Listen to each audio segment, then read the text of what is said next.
Bismillahirrahmanirrahim. Assalamualaikum warahmatullahi wabarakatuh.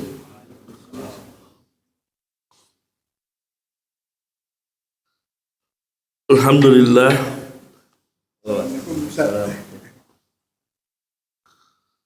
Alhamdulillahilladzi nahmaduhu wa nasta'inuhu wa nastaghfiruh. ونعوذ بالله من شرور أنفسنا وسيئات أعمالنا من يهده الله فلا مضل له ومن يضلل فلا هادي له أشهد أن لا إله إلا الله وحده لا شريك له وأشهد أن محمدا عبده ورسوله صلى الله عليه وعلى آله وأصحابه ومن سار على نهجه واستنى بسنته إلى يوم لقائه. قال الله تعالى: يا أيها الذين آمنوا اتقوا الله حق تقاته ولا تموتن إلا وأنتم مسلمون.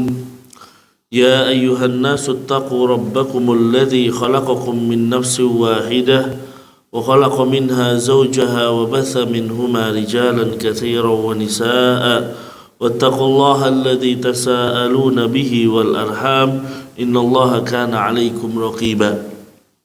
يا أيها الذين آمنوا اتقوا الله وقولوا قولا سديدا يصلح لكم أعمالكم ويغفر لكم ذنوبكم ومن يطع الله ورسوله فقد فاز فوزا عظيما.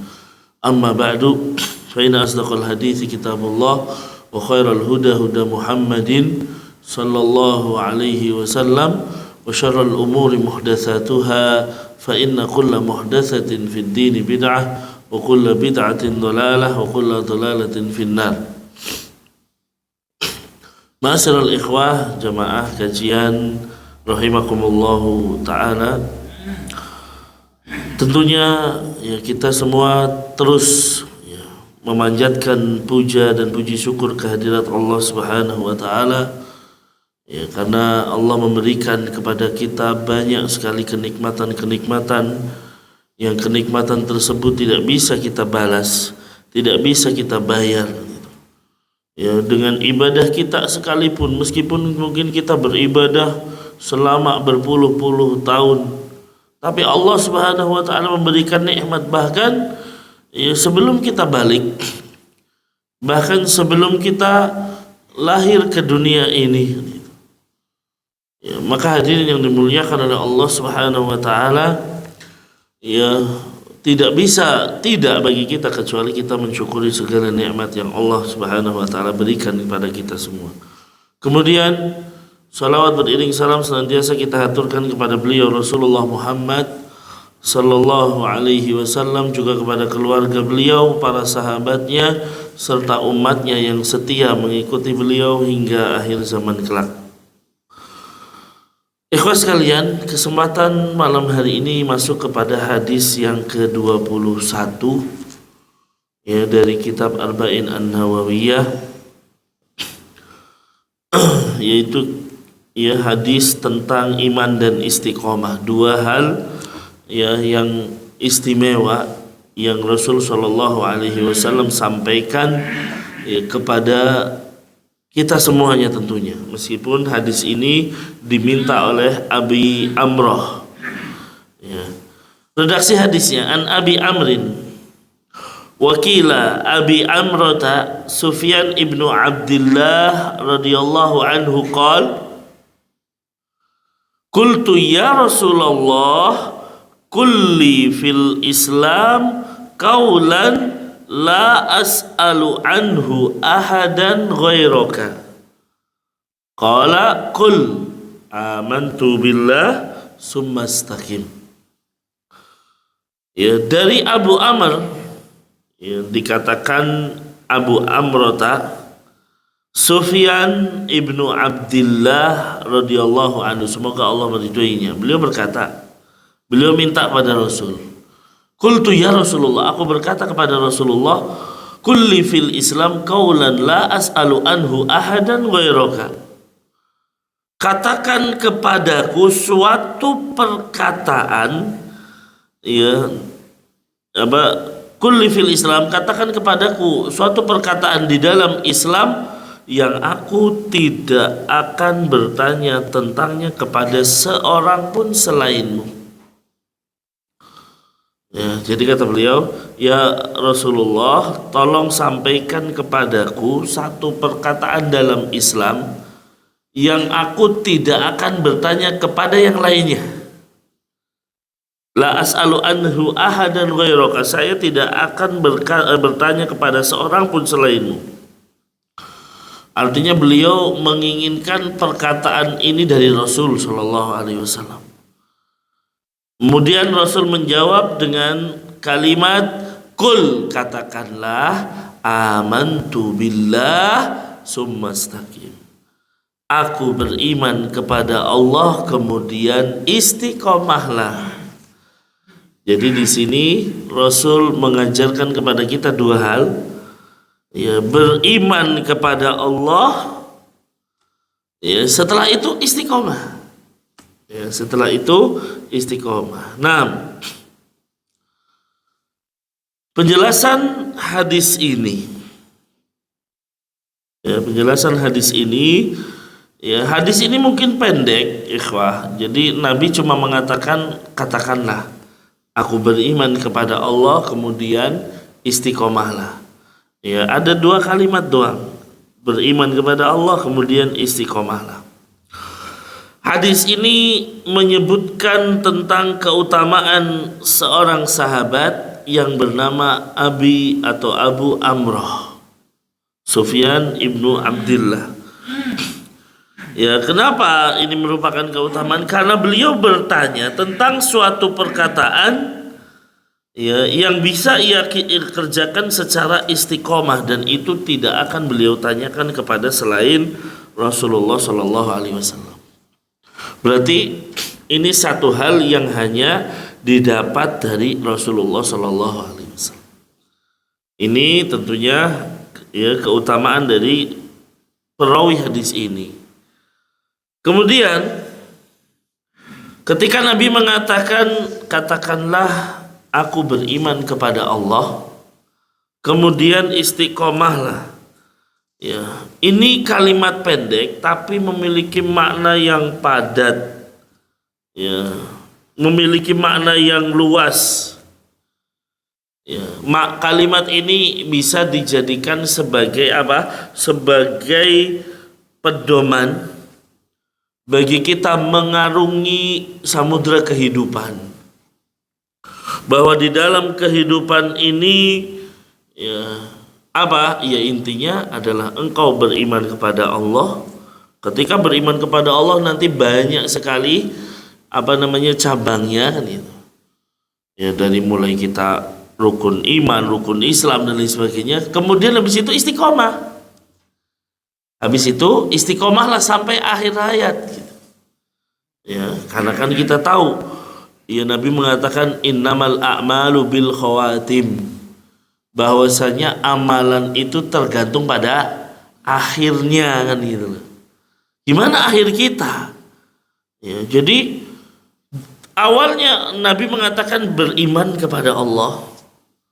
Ya, kemudian Nabi mengatakan istiqomah sampai akhir. Ya, karena banyak orang bisa jadi semangat di awal, ya, tetapi ternyata di akhirnya buruk, naudzubillah. Ya, makanya kita sudah menjelaskan hadis, ya, bisa jadi seseorang, ya, melakukan amalan ahli surga, gitu, tapi akhirnya ditutup dengan ahli neraka, naudzubillah. Bisa jadi seseorang mengamalkan ahli neraka tetapi ditutup dengan amalan surga. Nah, ini yang istimewa. Ya, naam, ikhlas kalian. Hadis ini senada dengan dua surat di dalam Al-Quran, ya, yaitu surat Al-Ahqaf ayat 13 dan surat Fussilat ayat 30. Jadi hadis ini senada dengan firman Allah. Yang pertama surat Al-Ahqaf ayat 13, Allah mengatakan innal ladzina qalu rabbunallah summa istaqamu fala khaufun 'alaihim wa lahum yahzanun. Sesungguhnya orang-orang yang mengatakan Tuhan kami Allah. Nah, berarti kan ya amantu billah. Tuhan kami Allah, ya summastaqamu, kemudian mereka istiqomah. Ya, kemudian mereka lurus. Apa? Fala khaufun 'alaihim wa lahum yahzanun. Enggak ada kekhawatiran, enggak ada rasa takut terhadap mereka dan mereka tidak bersedih hati. Ini yang pertama. Yang kedua, surat Fussilat ayat 30 Allah mengatakan, innal ladzina qalu rabbuna Allah, orang-orang yang mengatakan Tuhan kami Allah, summastaqamu, kemudian beristiqomah. Apa balasannya? Tatanazzalu alaihimul malaikah alla takhafu wa la tahzanu. Ya, malaikat pada turun kepada mereka dan mengatakan janganlah kalian takut dan janganlah kalian sedih. Wa absyiru bil jannati allati kuntum tu'adun. Dan bergembiralah dengan surga yang telah Allah janjikan kepada kalian. Ikhwas sekalian, dua ayat ini menjelaskan tentang hadis tadi sebenarnya. Bahwa hadis tadi memerintahkan kita beriman, maksudnya adalah mengatakan Tuhan kami Allah, kemudian istiqomah. Ya, istiqomah itu kan artinya banyak. Ya, dikatakan istiqomah itu lurus, tidak melihat kanan kiri itu. Tidak lihat ke belakang, terus istiqomah. Macam-macam maknanya. Ya, tetapi dikatakan yang terpenting adalah dia terus berada di dalam ketaatan kepada Allah. As-sabat ala dinillah, dia tetap berada di dalam agama Allah, ya, tanpa melenceng gitu kan. Ya, meskipun nanti kita katakan yang namanya istiqomah bukan berarti orang itu nggak pernah melakukan kesalahan, nggak mungkin juga gitu kan. Ya, orang itu nggak pernah bermaksiat. Ya, itulah orang yang istiqomah karena berat. Ya, karena pasti berat. Ya, Nabi mengatakan istaqimu wa lan tahusu. Istiqomahlah kalian, tapi kalian tidak akan mampu gitu.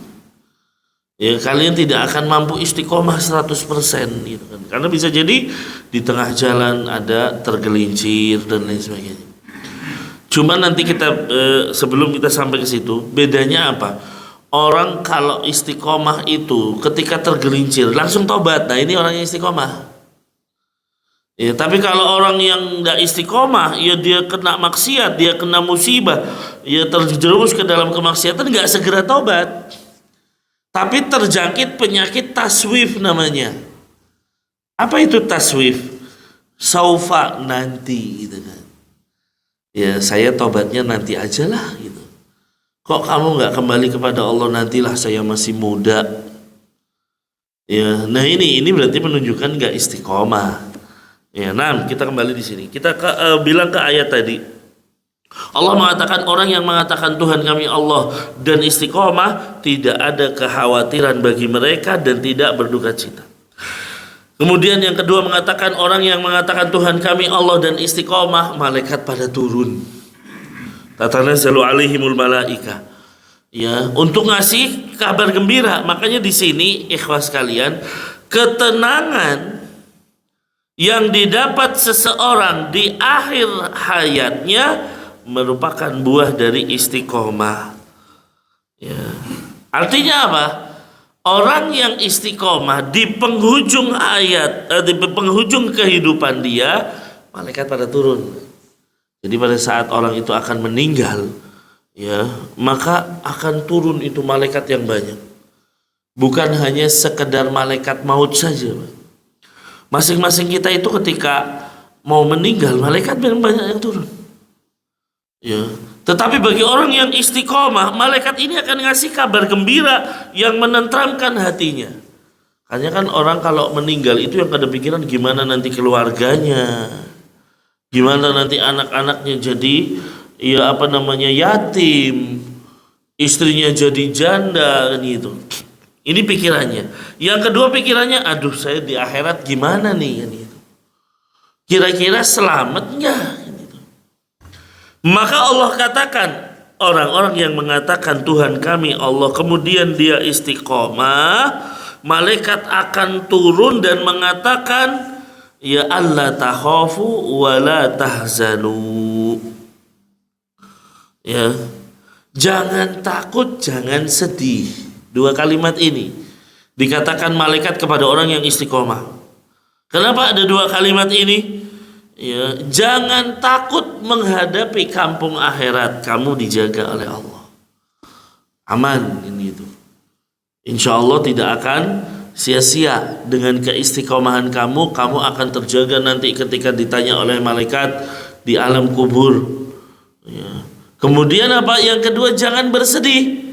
Jangan bersedih dengan keluargamu yang ditinggalkan. Kenapa? Allah udah menjaganya, tenang aja. Gitu. Makanya orang yang istiqomah tenang, Pak. Ya, kita sudah membahas, ya kalau tidak salah mungkin atau belum mungkin, hadis tentang jagalah Allah niscaya Allah akan menjagamu. Sudah kita bahas. Artinya menjaga Allah itu kan berarti terus dia melakukan ketaatan kepada Allah sampai akhir hayat. Maka malaikat ini karena kamu sudah menjaga Allah, tenang, nggak usah sedih. Keluargamu ada yang jaga gitu. Ya, jadi kalau misalnya mungkin kepikiran kita kan, udah nanti keluarga saya ibarat kata kehilangan induknya yang harusnya mereka itu bisa dimudahkan untuk hidup karena ayahnya meninggal, nggak bisa kan, pikirannya gitu. Tapi kalau Allah udah jaga, tenang aja gitu. Makanya malaikat mengatakan karena kamu sudah menjaga Allah, karena kamu istiqomah sampai akhir, maka Allah jaga keluargamu, tidak akan terlantar di dunia ini. Ya, tidak akan terjadi ya yang tidak diinginkan bagi keluargamu, dijaga terus kan, masya Allah, nikmat sekali. Makanya penjagaan kita kepada Allah menentukan nanti akhir hayat kita dan menentukan bagaimana keluarga kita. Ya, kalau kita nggak menjaga Allah, bagaimana Allah akan menjaga anak-anak kita ketika kita sudah meninggal, Pak? Ini yang harus kita khawatirkan, ya Allah. Ya bagaimana nanti kalau saya sudah meninggal sedangkan saya nggak menjaga Allah? Berarti Allah akan telantarkan mereka, naudzubillah.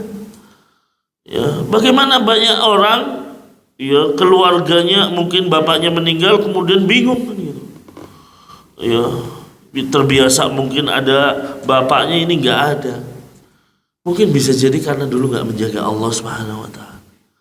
Ya, naudzubillah. Maka ikhwas kalian, ini renungan buat kita.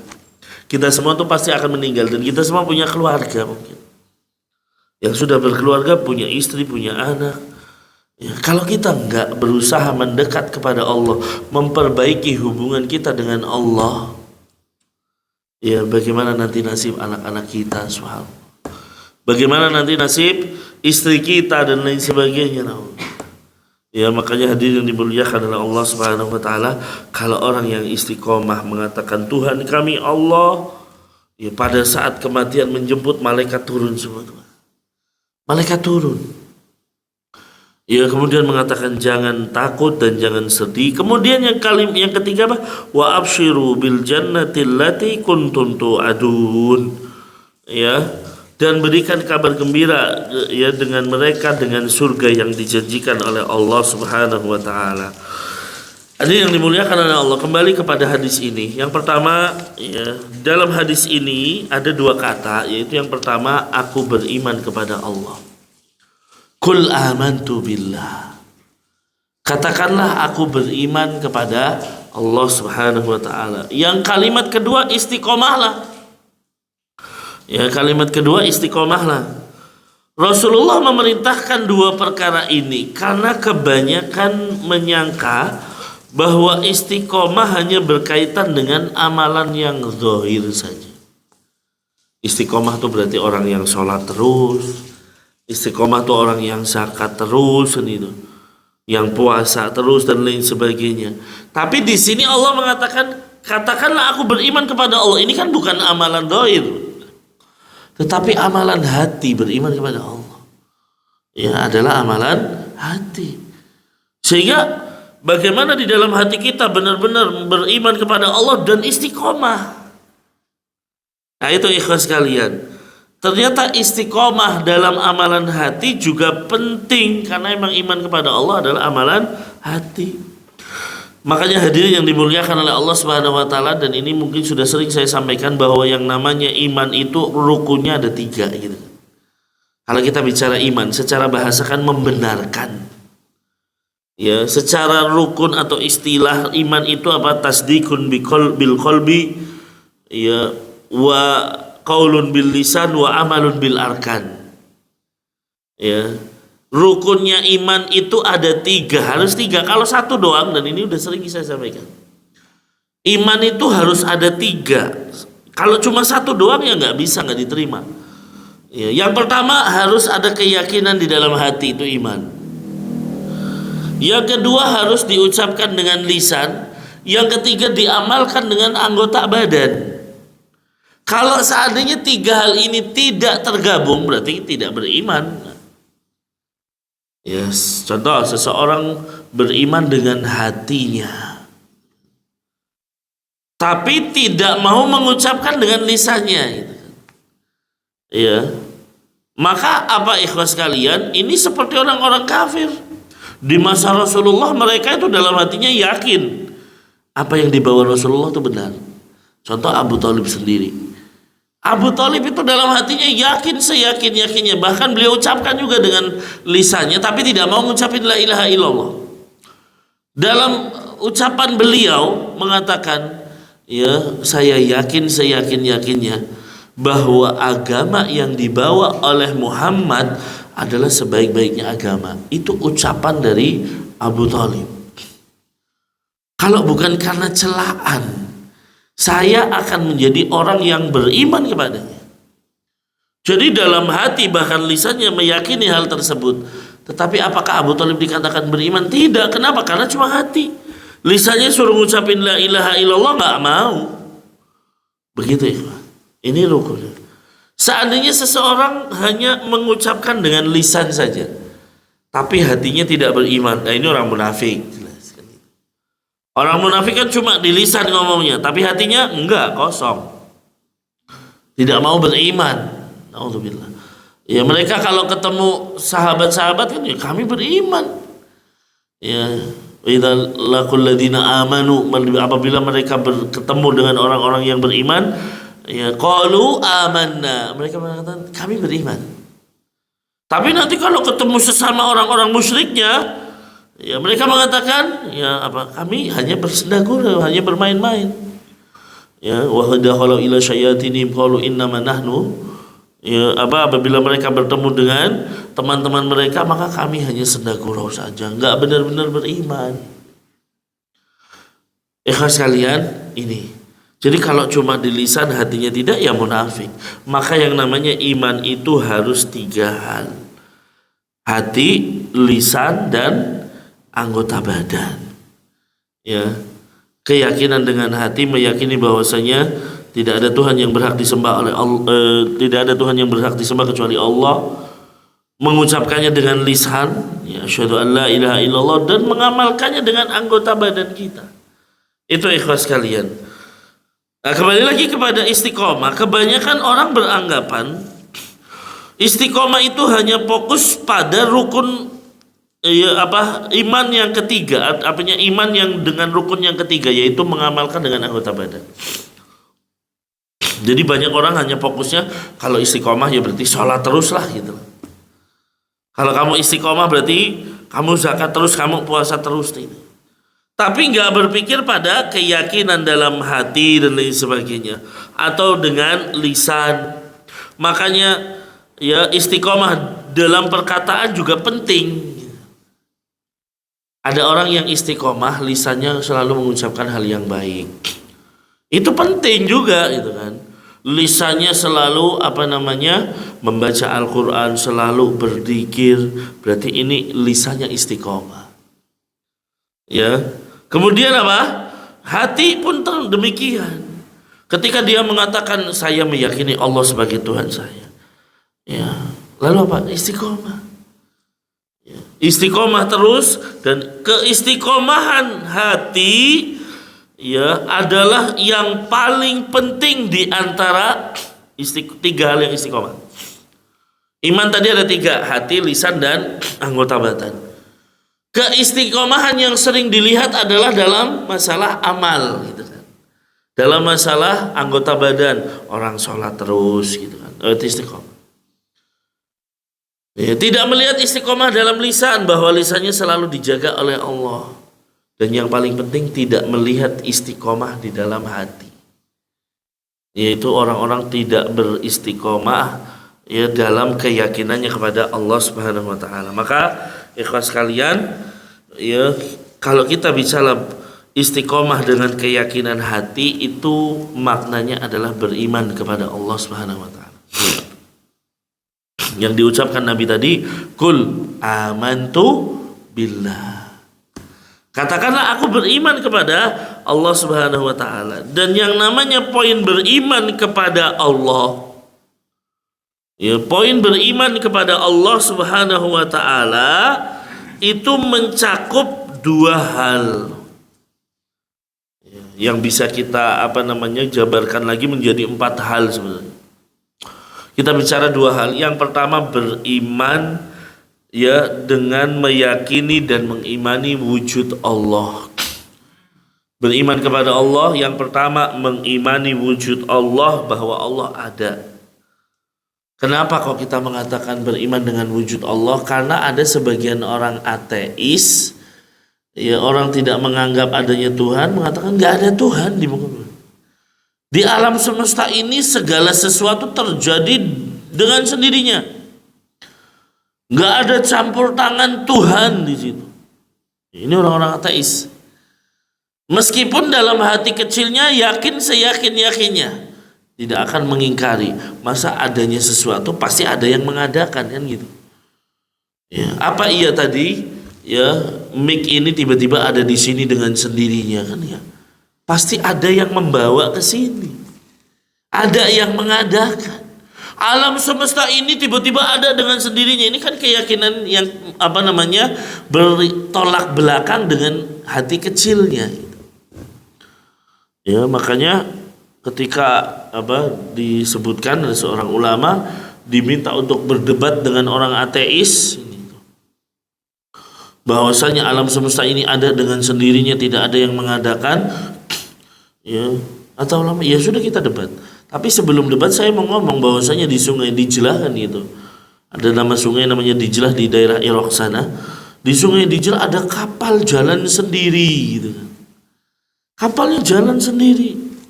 Kemudian dia bawa sayur mayur, sayurnya pindah sendiri, ya, nyebrang sendiri kan gitu. Ya, jadi nggak ada tuh yang gerakin. Ya, kira-kira menurut kalian gimana, percaya nggak gitu kan?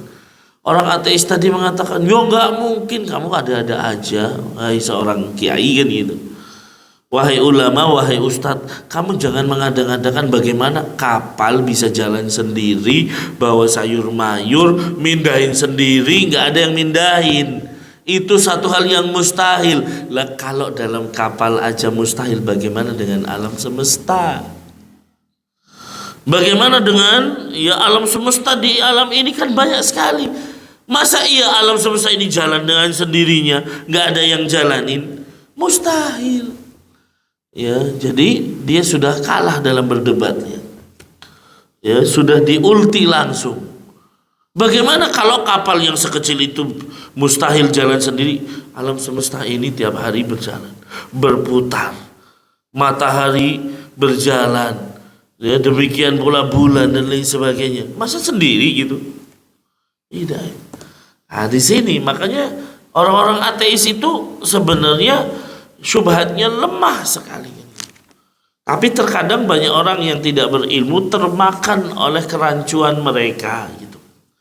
Makanya hadirin yang dimuliakan oleh Allah, ya, kita beriman kepada Allah, meyakini bahwa Allah itu ada, ya, meyakini bahwa Allah itu esa.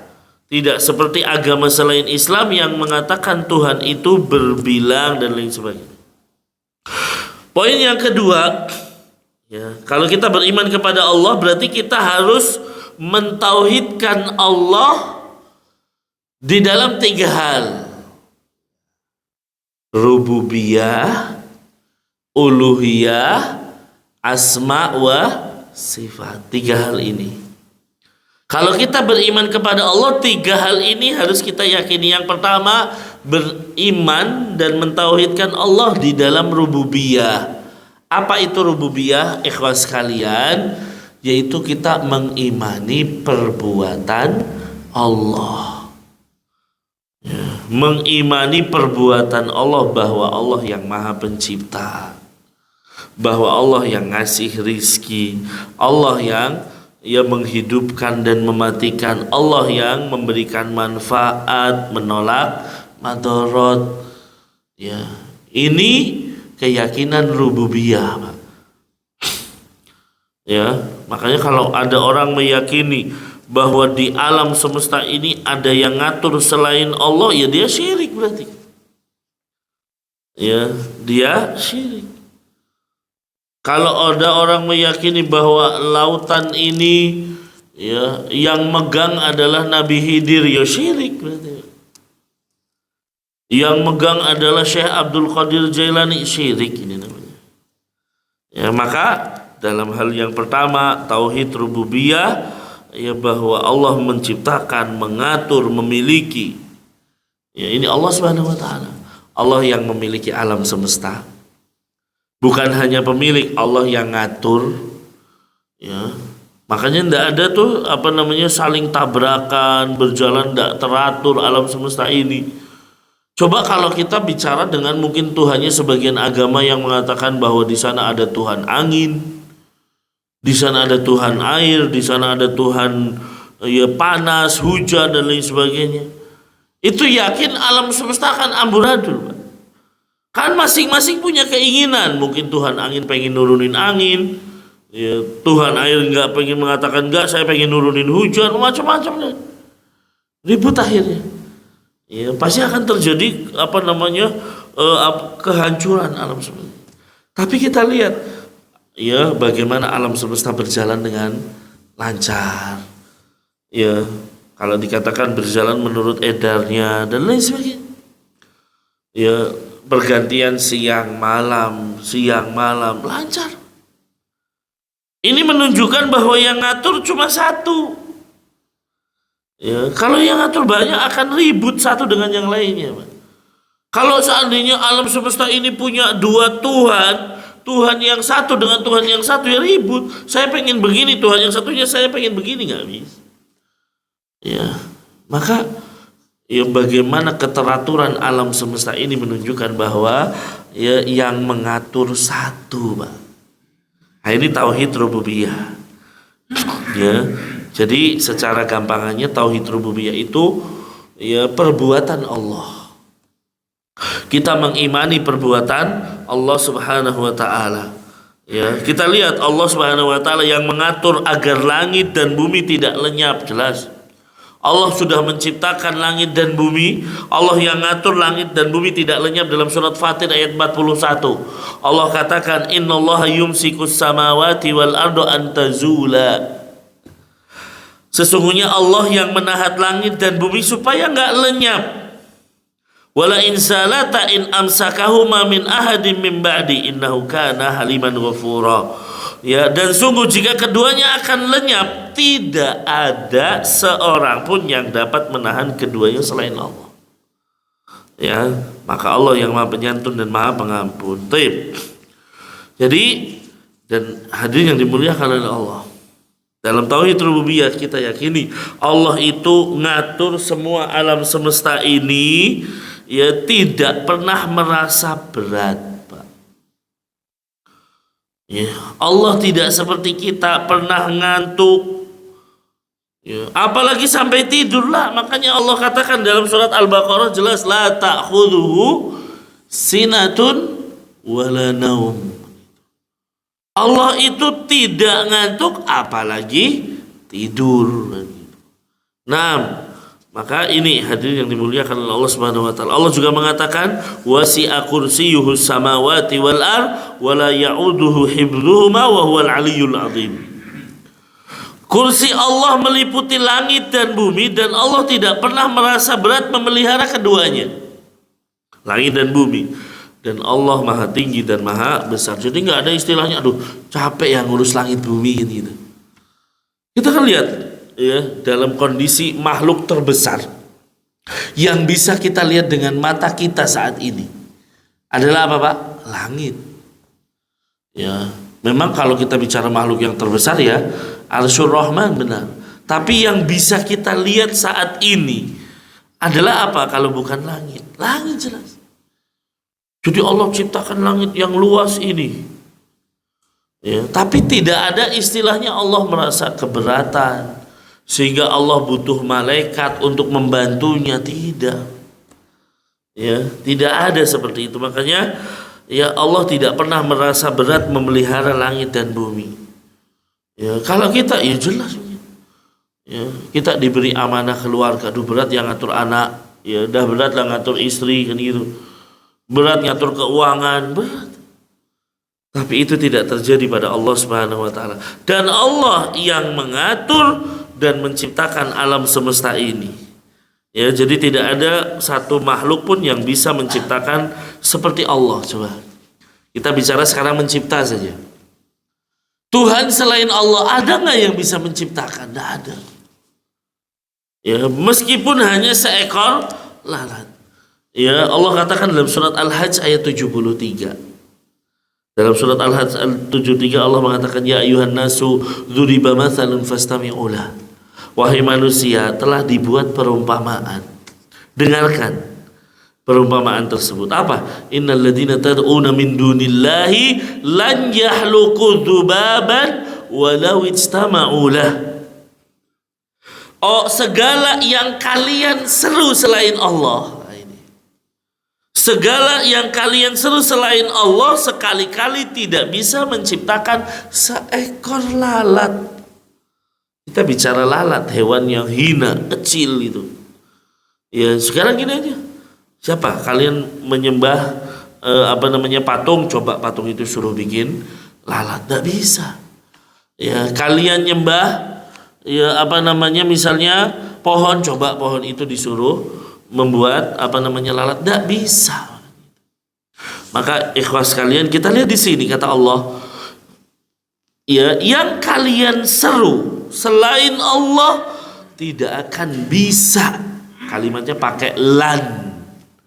Ya, lan itu berarti menunjukkan benar-benar nggak akan bisa menciptakan seekor lalat meskipun mereka semua kumpul jadi satu, Pak. Ya, ada orang nyembah malaikat, ada orang nyembah nabi, ada orang yang nyembah misalnya Nyi Roro Kidul, dikumpulin deh itu semuanya para sesembahan selain Allah, lalu suruh bikin semuanya, tugasnya gampang, bikin seekor lalat. Gak bisa. Ya tidak bisa. Maka hadirin yang dimuliakan oleh Allah, wa in yaslubhumud dzubab syai'an la yastanqidhu minhu. Jika lalat itu merampas sesuatu dari mereka, tidak ada mereka dapat merebutnya kembali dari lalat itu. Du'ufat talib wal matlub. Kata Allah, ya amat lemahlah yang menyembah dan yang disembah. Jadi seandainya Pak, misalnya kita bicara lalat, ya ternyata kita lagi makan, ya mungkin makan sesuatu, diambil oleh lalat tersebut, ya dia pergi, bisakah kita cari, kita kejar dan lain sebagainya? Jangankan lalat, yang lebih kecil aja semut, ya kita lagi misalnya taruh makanan di meja, tiba-tiba sudah diambil semut misalnya, banyak, ya. Nah ini tidak ada yang bisa merebutnya kembali dari lalat tersebut, kata Allah Subhanahu wa taala. Ini menunjukkan yang nyembah selain Allah lemah, yang disembah juga lemah. Loh kok lemah? Lah iya, kamu nyembah yang nggak bisa nyiptain gitu.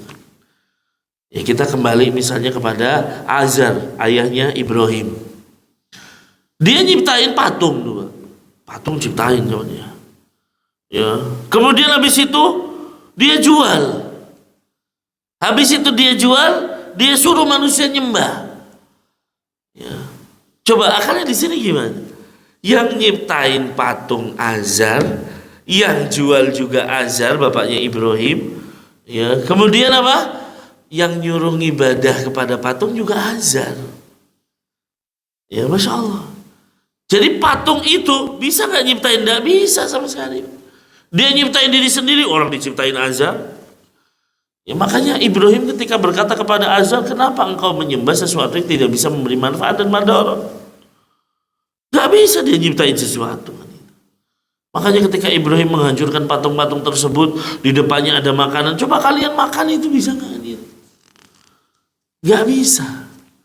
Ya, sudah bukan menciptakan, malah diciptakan, bahkan dia dijual, dan Tuhan dijual bahkan itu. Bayangkan. Ya, jadi kalau kita bicara ya kelemahan ya Tuhan selain Allah, ya itu lemah banget. Makanya seluruh manusia pun kalau bersatu padu untuk menciptakan seekor lalat, ya itu adalah hal yang mungkin tidak mampu. Ya, hanya Allah Subhanahu wa taala yang bisa. Ya, makanya hadirin yang dimuliakan oleh Allah, ketika terjadi misalnya seorang ateis lagi menyatakan dirinya sebagai Tuhan, ya, saya ini Tuhan yang menciptakan. Loh, kok bisa gitu? Apa yang kamu ciptakanmu? Tenang, diambil sekerat daging, dimasukkan ke dalam toples, ya, lalu beberapa ya pekan muncul apa biasanya Pak? Belatung. Ya, lalu dengan itu dia dibawa ke hadapan manusia. Lihat nih, kemarin daging ini nggak ada belatungnya, sekarang saya ciptakan belatung. Ya, dia menganggap bahwa dirinya bisa menciptakan belatung. Ya, akhirnya apa? Ada seorang pintar bertanya, oh kamu yang nyiptain belatung? Iya, iya. Berarti saya ini Tuhan. Gitu. Oke, sekarang saya tanya, kalau Anda menciptakan belatung ini, saya tanya berapa jumlahnya belatung yang ada di toples tersebut. Saya pengen tahu, karena yang menciptakannya harusnya tahu dong. Ya gitu. Yang kedua, saya pengen tahu mana belatung laki-laki, mana belatung perempuan, kan gitu. Ya, nggak bisa jawab, terdiam dia. Ya, fabuhital ladzi kafar, nggak bisa ngomong dia. Ya. Kalaupun dia menyangka dirinya bisa menciptakan, hanya menciptakan belatung mahalnya gitu. Ya, sudah dengan sombongnya dia mengatakan saya ini bisa menciptakan. Maka hadirin yang dimuliakan oleh Allah Subhanahu wa taala, sekali lagi bahwa makhluk ya atau Tuhan-Tuhan yang disembah selain Allah tidak akan mungkin bisa menciptakan apapun. Ya, dalam hadis qudsi Allah mengatakan wa man adlamu mimman dhahaba yahluqu ka halqi falyahluqu habbatan wal yahluqu dzurratan. Kata Allah, dan siapakah yang lebih zalim daripada orang-orang yang pergi untuk membuat ciptaan seperti ciptaanku. Hendaknya mereka menciptakan satu biji aja, atau menciptakan semut kecil aja kalau bisa. Itu ikhwan sekalian. Maka tidak ada satu sesembahan selain Allah yang mampu menciptakan seekor semut. Ya, betapapun kita betapa banyak yang kita dapatkan sesembahan selain Allah. Ada yang nyembah sapi misalnya. Ada yang nyembah pendeta, ada yang nyembah Nabi Isa dan lain sebagainya, macam-macam. Tapi apakah mereka bisa menciptakan semut? Tidak bisa. Ya, maka di sini di dalam surat Al-Hajj ini membantah.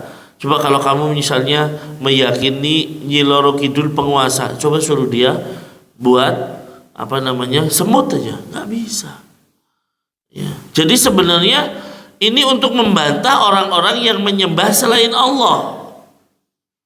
Jelas orang yang selain Allah itu tidak akan bisa menciptakan sesuatu. Nah, bahkan ya kita lihat di sini kemahaesaan Allah, bahwa Allah tidak membutuhkan selain Allah.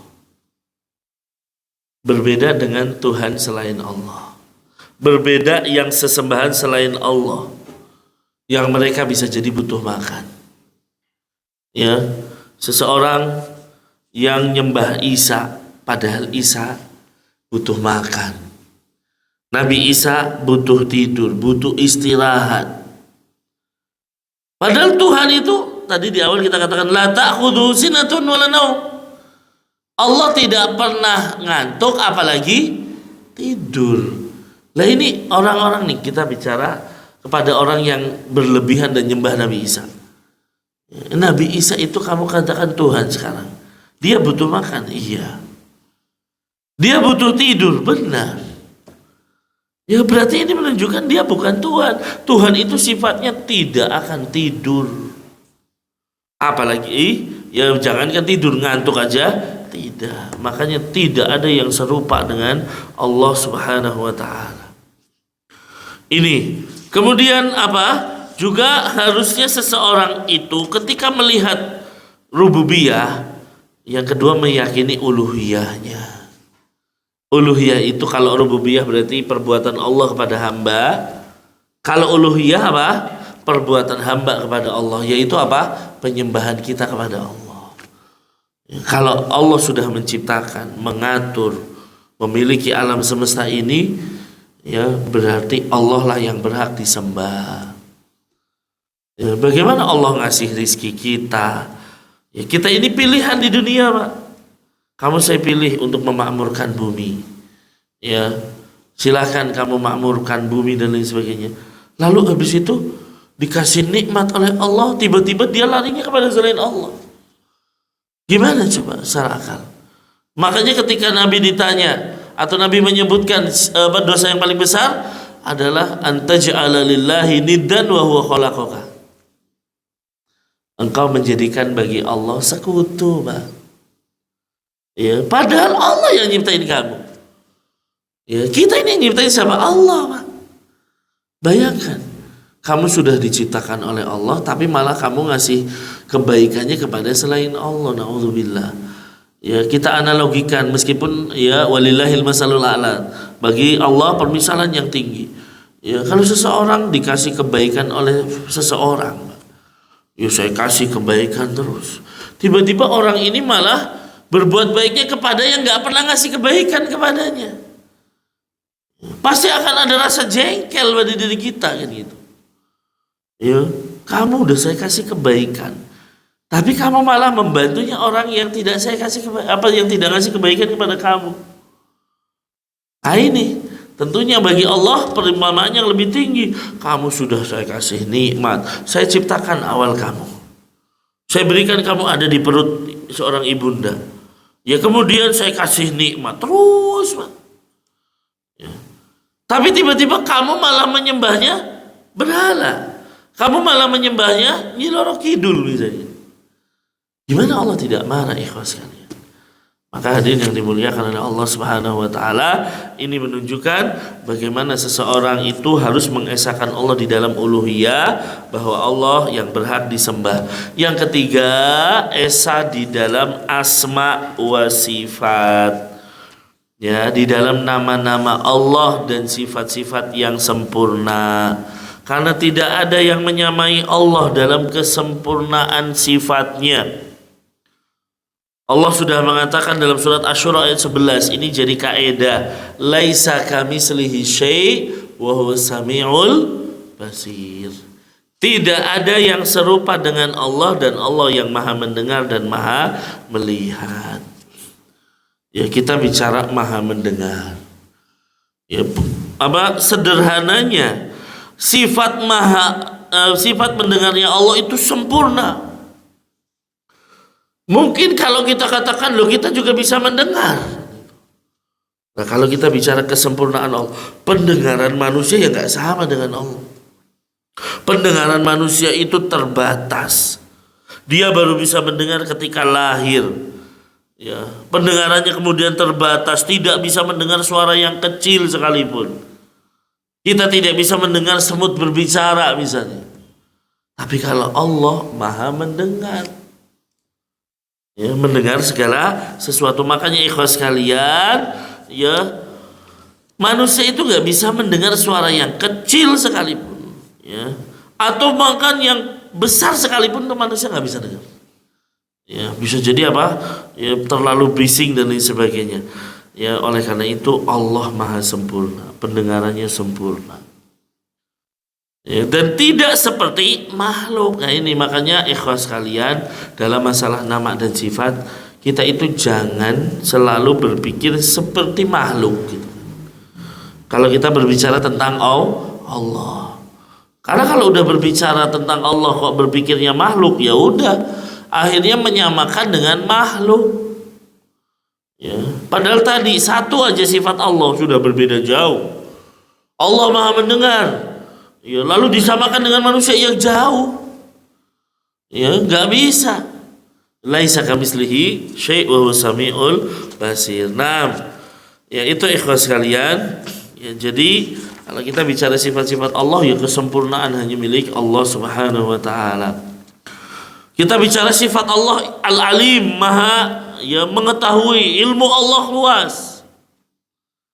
Ya, bandingkan dengan manusia. Allah itu ilmunya tidak diawali dengan kebodohan.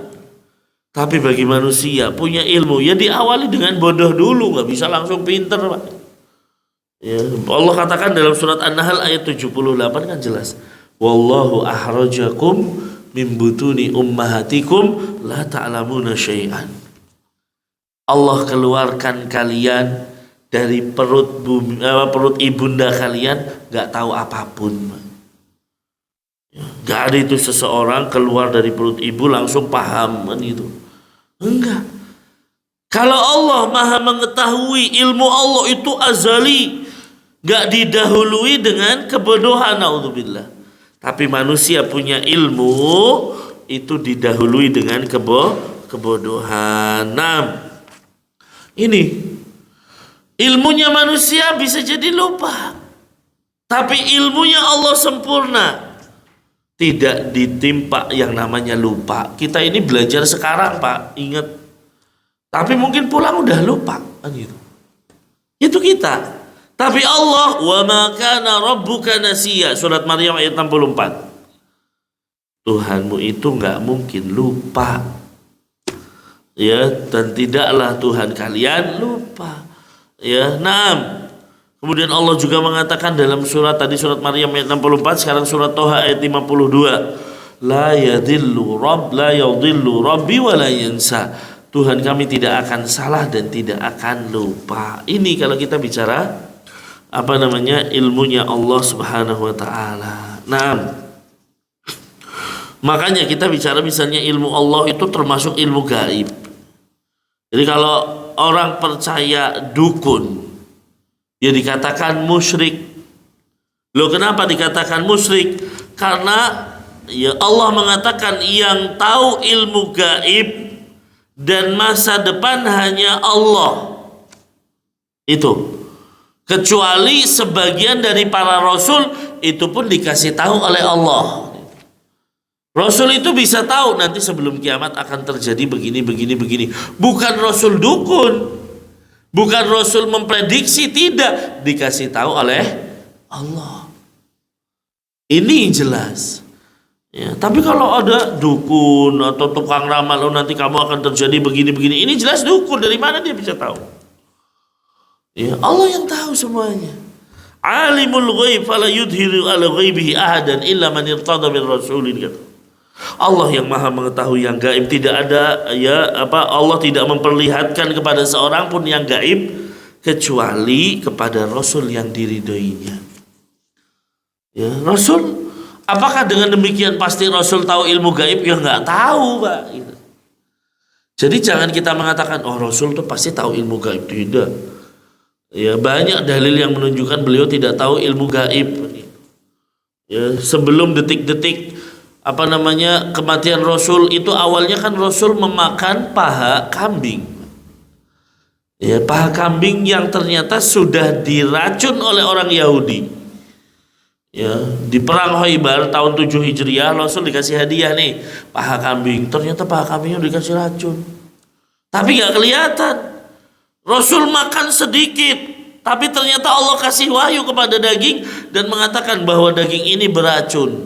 Akhirnya Rasul berkata kepada sahabatnya yang lagi makan bareng-bareng, sesungguhnya daging ini berkata kepadaku bahwa dirinya beracun. Ada sahabat udah makan banyak, Pak, meninggal itu kan itu. Meninggal saat itu pula. Ya, alhamdulillah Rasul sehat. Tetapi kan sudah ada yang masuk dikit, dan ini mempengaruhi kesehatan Rasul di kemudian hari. Artinya kalau Rasul tahu ilmu gaib, ya harusnya tahu dong kalau paha ini dikasih racun. Nah ini. Maka ikhwas kalian, para nabi dan Rasul tidak tahu ilmu gaib. Jadi kalau mengatakan dukun itu tahu masa depan, ya udah berarti dia syirik.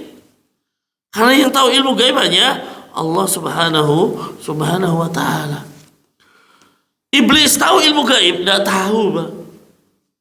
Ya, ketika dia mengatakan, ya janji kepada Allah, saya akan datangi anak Adam dari arah depan, dari arah belakang, dari arah kiri kanan, sampai mereka itu semuanya kufur kepadamu, gak ada yang syukur.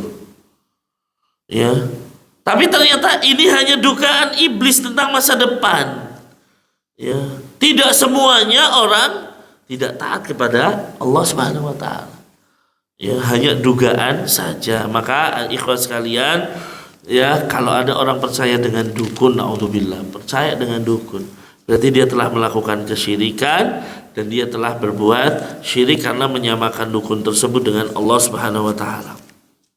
Demikian pula kalau semasalah dalam mengatur alam semesta. Ya, jadi kalau ada orang meyakini bahwa di sana ada yang mengatur bagian tertentu, ya syirik. Seperti meyakini bahwa lautan ini di laut selatan itu yang ngatur Nyi Loro Kidul misalnya. Di laut utara yang ngatur Nyi Blorong misalnya. Berarti dia telah melakukan kesyirikan. Loh kok syirik? Ya iya dong. Yang ngatur alam semesta Allah.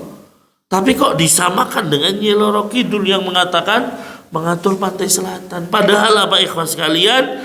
Ya, Nyi Loro Kidul itu nggak pernah mengatur pantai selatan dan tidak diberi izin oleh Allah. Ya, nggak ada itu yang diberi izin oleh Allah. Kamu khusus ngatur pantai selatannya. Nah, tapi demikianlah setan. Dia seakan-akan menunjukkan bahwa dirinya sebagai pengatur pantai selatan dan lain sebagainya. Maka hadirin yang dimuliakan oleh Allah Subhanahu wa taala, inilah yang menunjukkan keimanan kita kepada Allah Subhanahu wa taala, bahwa beriman kepada Allah mencakup dua hal. Yang pertama mencakup keberadaan Allah, bahwa kita meyakini Allah itu ada. Karena ada orang-orang ateis mengatakan Allah nggak ada. Ya, yang kedua apa? Ya, meyakini keesaan Allah di dalam rububiyah, bahwa Allah yang menciptakan, mengatur alam semesta ini. Ya, meyakini uluhiyah Allah, bahwa Allah lah apa? Ya, yang berhak satu-satunya untuk disembah. Dan yang ketiga meyakini nama-nama dan sifat-sifat Allah Subhanahu wa taala. Ini kalimat yang pertama, qul amantu billah, ya, katakanlah aku beriman kepada Allah. Kemudian kalimat kedua adalah istiqomah. Insyaallah kita akan bahas di pertemuan yang akan datang. Wallahu a'lam bishawab. Ya, sudah menunjukkan waktu pukul 9, sehingga saya sudahi dulu kajian di malam hari ini. Insyaallah kalau ada pertanyaan bisa disimpan di pertemuan yang akan datang. Demikian yang bisa saya sampaikan di malam hari ini, mudah-mudahan bisa dipahami semuanya terkait bahwasanya beriman kepada Allah Subhanahu wa taala, kebenaran mutlak milik Allah Subhanahu wa taala, sedangkan kekeliruan murni karena lemahnya ilmu yang kami miliki. Mohon dibukakan pintu maaf yang sebesar-besarnya. Allahumma alimna ma yanfa'una wa anfa'na bima 'allamtana wa zidna ilman ya rabbal alamin. Selanjutnya saya serahkan kepada pembawa acara.